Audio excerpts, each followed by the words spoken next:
정말 행복을 여러분들이 누리시는 그런 삶이 되기를 간절히 바랍니다.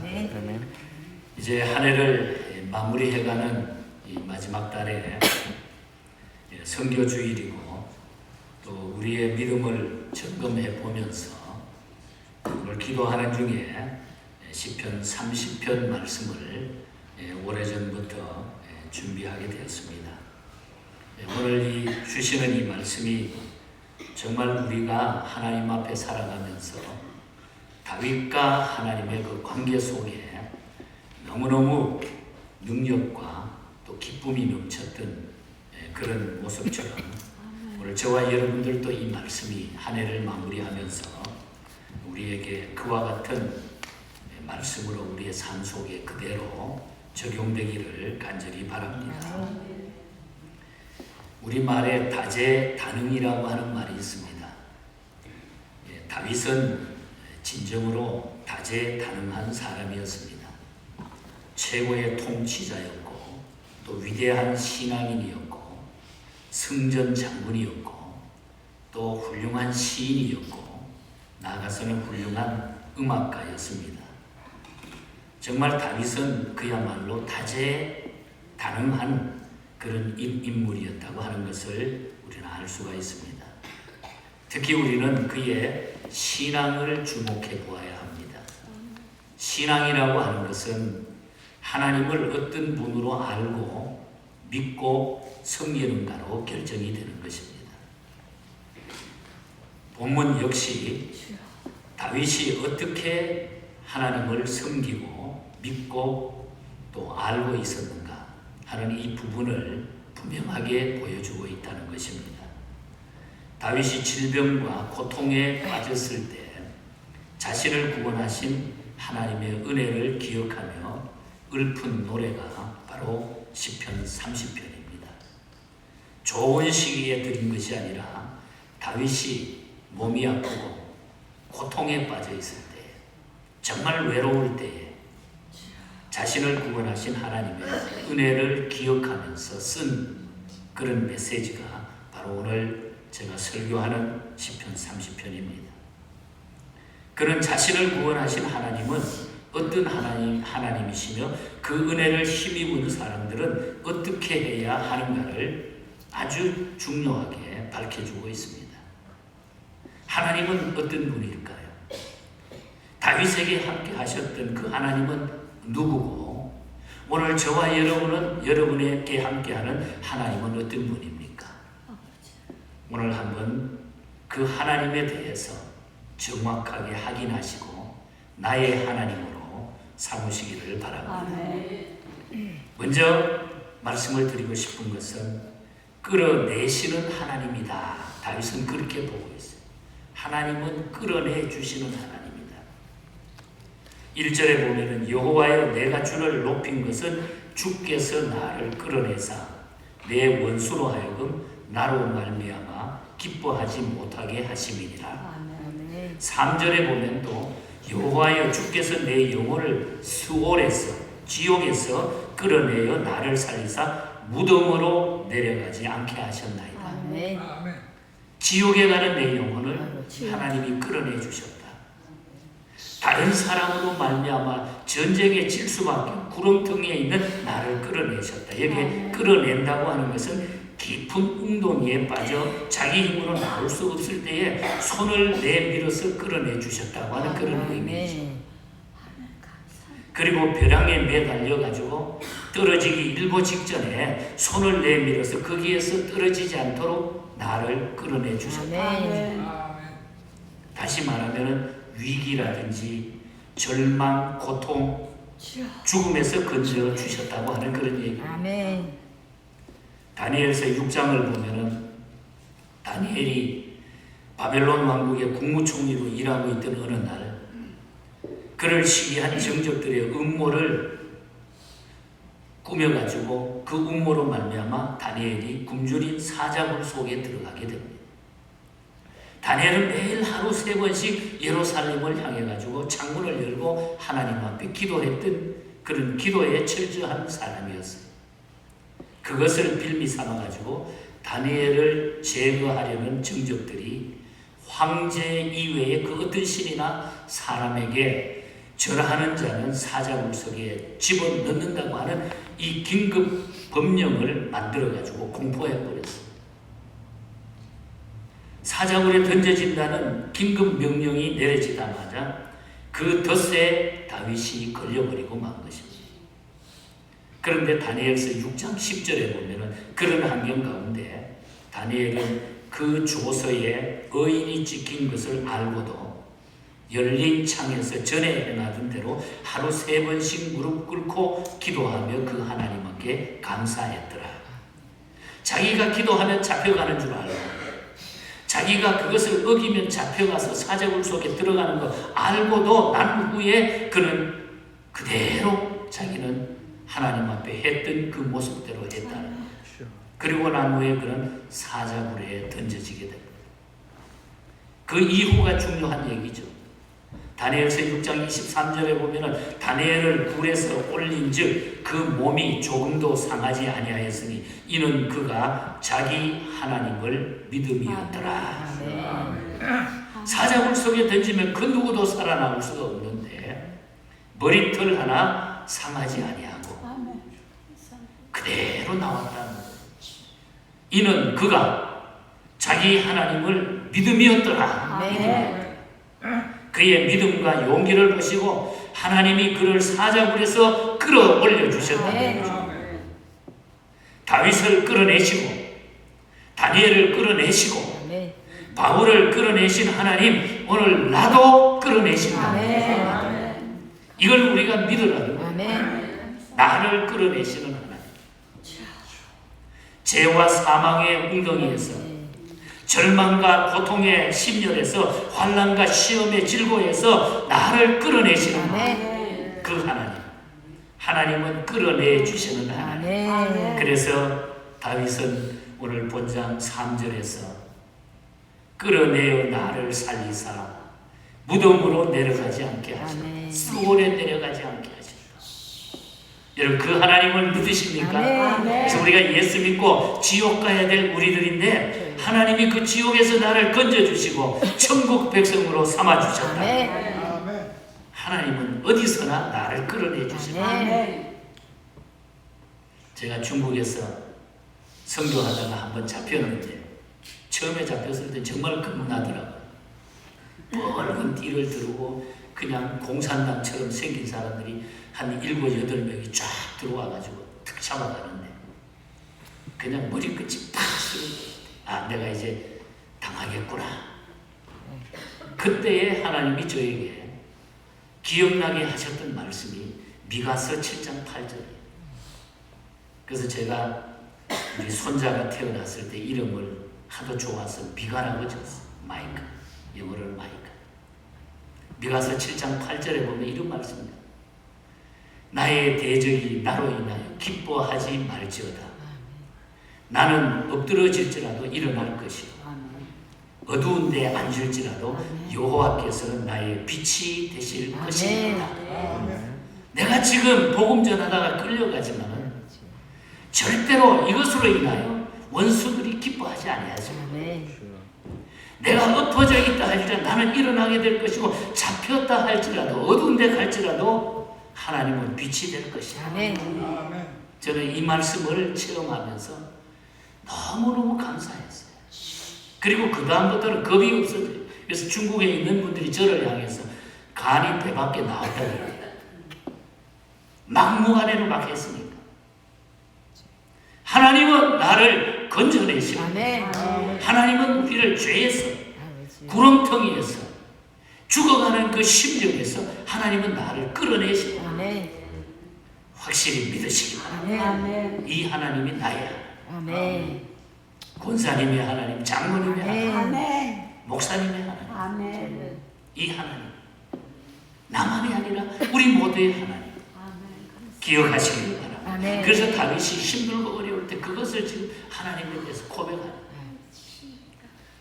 그 다음에 두 번째는 고치시는 하나님. 고치시는 하나님. 2절에 보면은 여호와 내 하나님이여 내가 주께 부르짖으며 나를 고치셨나이다. 할렐루야. 하나님은 나를 고치시는 아멘. 주경가 랑게라고 하는 신학자는 육체의 질병을 고치셨다 이렇게 해석을 했고, 또 라우슨이라고 하는 신학자는 정신적인 고통을 치료하셨다, 고치셨다 이렇게 주석했습니다. 유명한 존 칼빈은 위기에서 구출하셨다 이렇게 해석했습니다. 하나님은 육체도 정신도 영혼도 환경도 고치신다. 종합해 보면은 하나님은 우리의 육체, 정신, 환경 모든 것을 하나님은 고치시는 하나님. 내 영혼, 병든 육체, 병든 환경 얼마나 비참합니까? 예수도 모르고 가난하고 병들고 나면은 이런 불행이 그 자체, 우리 예수 믿는 사람이 아픈 것은 괜찮아요. 그럴 수가 있지만 예수 믿지 않고 하나님 모르고 아프면 얼마나 불쌍해요. 공산주의 사상, 사회주의 사상 얼마나 비참합니까? 중국 선교를 하면서 북한과 중국 사람들을 만나면서 여러 가지 그 힘든 사정 환경을 함께 나누어 봤습니다. 중국 같은데, 북한 같은 데는 예수가 공산주의보다 더 위대한 구원의 길이라고 믿고 공산주의를 반대하기 때문에, 그 공산주의는 그 예수를 반대하기 때문에 예수 믿는 사람을 제일 싫어하는 거예요. 그런데 우리가 한번 따져보세요. 공산주의가 북한을 잘 살게 했습니까? 중국을 잘 살게 했습니까? 흉년, 기근, 가뭄 나가서 계속되고 있어요. 영혼도 정신도 병들었기 때문에 다른 것은 저절로 따라서 병들게 된다는 거예요. 예수님 떠나게 되면 우리가 출애굽기 15장 22절 이하에 보면은 마라라고 하는 그 광야에서 썩어서 먹지 못하는 오아시스 물을 발견했어요. 목이 타는데 물을 하나 발견했는데 오아시스. 근데 마셔보니까 그 물은 먹지 못하는 그런 물이었어요. 먹으면 죽어요, 오히려. 이스라엘 백성이 마라 광야에서 물을 발견했지만 썩은 물을 마실 수가 없었습니다. 근데 출애굽기 15장 25절에 가서 보면 모세가, 그때 지도자 모세가 여호와께 기도하고 나서 부르짖었더니 여호와께서 그에게 한 나무가지를 지시했어요. 나무를 하나 지시하면서 그가 그 나무를, 지시한 나무를 꺾어다가 그 물에 던졌더니 그 물이 단물이 되어가지고 먹어도 괜찮았다. 그 얘기가 나옵니다. 여기서 우리가 두 가지를 주목할 수가 있어요. 하나는 하나님께서 지정하신 나무라고 하는 것, 하나님이 지정해 주신 나무. 또 다른 하나는 썩은 물에 그것을 던졌다고 하는 겁니다. 그 하나님이 지정해 주신 나무를 썩은 물에 던졌다는 거죠. 성경 해석자들은 그 나무는 예수 그리스도의 십자가를 상징한다고 다 해석합니다. 그 누구도 거기에 대한 의의를 달지 않습니다. 그 하나님이 지시한 나무, 모세가 가서 던졌던 그 나무는 예수 그리스도의 십자가를 의미한다는 거예요. 인간이 사는 세상은 썩을 수가 있습니다. 정치도 썩고 경제도 썩을 수 있고 교육도 문화도 종교도 썩을 수가 있어요. 그렇잖아요. 많이 썩어 있잖아요. 인간의 심성도 정신도 부패할 수 있습니다, 여러분. 그러나 다시 사는 길이 없는 것이 아니라는 것이, 영혼을 살리고 정신을 살리고 역사를 고치는 나무를 던지게 되면 우리가 살아나요. 다시 말하면 십자가를 그곳에 던지게 되면 모든 것이 살아나게 되고 변하게 된다는 거예요. 예수님의 십자가는 영혼을 살리고 육체도 가정도 국가도 살리게 되는 것입니다. 중요한 것은 예수 십자가가 되어야 된다. 예수 십자가. 독일의 나치는 십자가를 왼쪽으로 구부러놨죠. 불교는 십자가를 오른쪽으로 굽혀놨어. 십자가는 갖고 싶은데 기독교하고 똑같이 못하니까 왼쪽 오른쪽으로 굽혀가지고 장식용으로 혹 우리 여성들의 목에 걸고 다니는 십자가는 능력이 없습니다. 종이 위에 그린 십자가도 힘이 없어요. 하나님의 정하신 나무, 그 십자가가 예수님이 못 박힌 그 십자가가 돼야 된다는 거예요. 다윗은 부르짖었더니 하나님이 나를 고치셨다. 아멘. 다윗이 하나님 앞에 기도했더니 하나님이 나를 고치셨다. 부르짖었다고 하는 것은 하나님을 부르고 외쳤다는 거예요. 우리가 외치고 부르짖으면 하나님이 나를 고쳐주실 줄 믿습니다. 하나님은 나를 고치시는 분이에요. 잊어버리면 중국의 우리 제자 가운데, 목사님 가운데 교회를 세워가지고 목회를 하는데 비방이 너무너무 심한 거예요. 근데 십자가를 달았는데 십자가에 달고서 거기 안에 불을 집어넣어가지고 불을 켜는데 절대로 십자가를 달아가지고 거기 불을 못 켜게 해요. 처음에 십자가 단 것까지는 괜찮은데 거기에 불을 넣어가지고 밤에 밝히니까 그냥 동네에서 사람들이 몰려와가지고 저거 불 켜지 마라. 그러면서 막 피박을 하는데 동네 사람들이 와가지고 마을을 떠나라, 교회 없애라, 교회 문 닫아라, 막 피박을 계속 하더라. 특별히 십자가에 불을 켜지 말아요. 정하려고 하면 그냥 십자가는 모르는데 불 켜지 마라. 십자가를 아예 달지 말라. 이유는, 그 사람들이 그렇게 하는 이유는 그 동네 사람들이 전부 우상성이니까 제사를 지내는데 귀신들이 십자가 불이 무서워가지고 오지도 못한다. 오다가 다 도망간다. 그게 이유였다. 그러면서 십자가에 불 켜지 말고 십자가 달지 말라. 그 이유가 중요합니다. 마을 사람들이 지금은 교회를 너무너무 무서워하고 있다. 이유는 교회를 박해하던 사람들이 하나 둘씩 차례로 죽고 쓰러지고 어떤 사람은 반신불수가 되었기 때문에 앞장섰던 사람을 하나님이 한 사람 한 사람 정리하더라고요. 그래서 이 교회를 두려워하고 있다. 여러분, 귀신은 예수의 십자가 불빛만 비춰도 얼씬거리지 못합니다. 아멘. 그 십자가, 예수 그리스도의 십자가, 우리 예수님의 그 이름, 아멘. 그걸 우리가 증거하는 거예요. 그걸 우리가 자랑하는 것이 성경입니다. 그 예수 그리스도의 십자가가 가는 곳에는 모든 문제가 고쳐지기 때문에 악마가 지배하면 나라도 가정도 개인도 불행한 늪에 빠지게 돼 있어요. 그러나 하나님은 썩은 물도 고치시고 38년 된 병자도 고치시고 12년 동안 혈류증으로 고생하는 여인도 고치시고 반신불수도 고치시고 앞을 못 보는 사람도 고치시고 심지어 죽은 자도 살리셨다고 하는 것입니다. 주여, 그 권능으로 내 영혼과 병든 육체를 고치시옵소서. 금년 한 해를 마무리하면서 고치시는 하나님을 여러분들이 경험하시기를 축복합니다. 우리가 병들면 참 아프죠. 약해져요.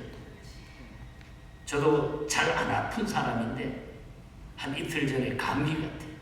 코로나 검사는 3번 해봤는데 괜찮은데 목이 그냥 아파요. 그래서 제가 오늘 찬송도 잘 못 부르고 있는데 아파보니까 그동안 아팠던 분들이 얼마나 많이 아프고 외로웠을까. 집사람한테 안 했어요. 일부러 대답도 안 하고 집에서.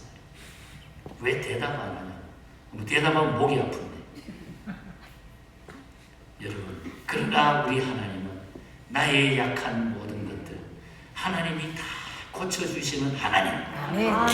위로 받으시기 바랍니다.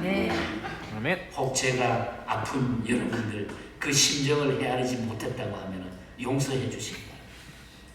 그러나 우리 주님은 나를 치유해 주시는 나를 고쳐주시는 그래서 우리 주님이 지금도 나를 고치시고 계신다. 이순애 권사님 다 고쳐주실 거예요. 힘을 내십니다. 마지막으로 세 번째로는 이 하나님은 도우시는 하나님입니다. 나를 도우시는 10절에 보면은 여호와여 나를 돕는 자가 되소서. 다윗을 도우려면 다윗을 잘 아는 분이어야 다윗을 도울 수 있다. 나를 도우려면 나에 대해서 알아야 도와주자. 나를 제일 잘 아는 사람이 누굴까? 시편 39편 1절에 보면 주여 주께서 나를 감찰하시고 아셨나이다. 다윗이 주께서 나를 감찰하시고 주님이 나를 아셨나이다. 아멘. 또 2절에 가서는 나의 앉고 일어섬을 아시며, 아멘. 또 4절에 가서 보면 내 혀의 말을 알지 못하는 것이 하나도 없나이다. 아멘. 하나님. 또 4절에 13절에 가서 보면 주께서 내 내장을 지으셨으며 나의 모태에서 나를 만드셨으며, 아멘. 주님이 나를 내장을 다 만드시고 나를 모태에서 아멘. 지으신 분이 우리 하나님이시라. 아멘. 또 16절에서는 내 형질이 이루어지기 전에 주의 눈이 보셨다. 아멘. 그리고 10편 139편 23절에 가서 내 마음을 아시며 뜻도 아신다. 이보다 더 잘 아는 사람이 누가 있겠어? 아멘. 내가 생기는 것, 내가 태어나는 것, 내가 말하는 것, 아멘. 나를 여기까지 다 아시는 분이 우리 하나님이시라고 합니다. 아멘. 요즘 발달됐습니다. MRI, CT 촬영이 눈에 보이지 않는 속병을 알아낸다고 합니다만은 하나님처럼 인간의 안과 밖을 더 잘 알 수는 없는 거예요. 아멘. 그 하나님이 나를 도와주신다는 거예요. 아멘. 나를 잘 아는 분이 그 하나님이 나를 도와주신다. 아멘. 아멘. 사람은 하나님을 직접 만날 수 없고 눈으로 볼 수 없다는 이유 때문에 그 존재를 인정하려 들지 않으려고 해요. 내 눈에 안 보이니까 그것을 인정 안 하려고 그러는 거예요. 그리고 그 능력을 과소평가하려고 합니다. 여러분, 눈에 안 보인다고 하나님이 존재하지 않습니까? 만질 수 없다고 힘이 없습니까? 그렇지 않습니다. 누가 나를 돕습니까? 여러분의 친구입니까? 여러분의 윗사람? 내가 다니는 회사의 사장님? 아니면 권력의 실세? 다 물거품이에요. 요즘 한국에 보세요. 다 물거품이잖아요. 다 드러나게 돼 있는 거예요. 믿을 수 없어요. 자기가 살기 위해서 세상은 다 거짓말하고 다 숨기고 요령을 피우게 돼 있어요. 오늘 시인은 고백합니다. 시편 121편 2절에 보면 내가 산을 향하여 눈을 들리라. 나의 도움이 어디서 올고 나의 도움이 천지를 지으신 여호와께로라. 아멘. 우리도 시인의 노래를 함께 부를 수 있었으면 아멘. 좋겠어요. 아멘. 걱정하지 마시기 바랍니다. 아멘. 염려하지 마십시다. 낙심하지 마십시다. 아멘. 부르짖어 도움을 요청하시기를. 아멘. 이 하나님이 나를 도와주신다. 아멘. 하나님은 도우시는 하나님. 아멘. 물에 빠져 죽어가는, 제가 한국인의 의식 구조라고 하는 그 책을 보니까 거기에 아주 재미가 나게 표현을 해놨어요. 물에 빠져 죽어가는 사람이 다른 사람을 도움받아 살아나는 확률이 나타나는데 미국 사람은 30%, 한국 사람은 100%라 그렇게 이야기를 했어요. 그 이유는 소리 때문에 그렇다는 거예요. 미국 사람은 살려달라고 할 때 막 손을 물에 빠져 휘저으면서 help me, help me 도와달라고, 도와주십시오. 그런데 우리 한국 사람은 그렇지 않아요. 사람 살려! 사람 살려! 도와달라는 것은 도와줄 수도 안 도와줄 수도 있어요. help me 하면.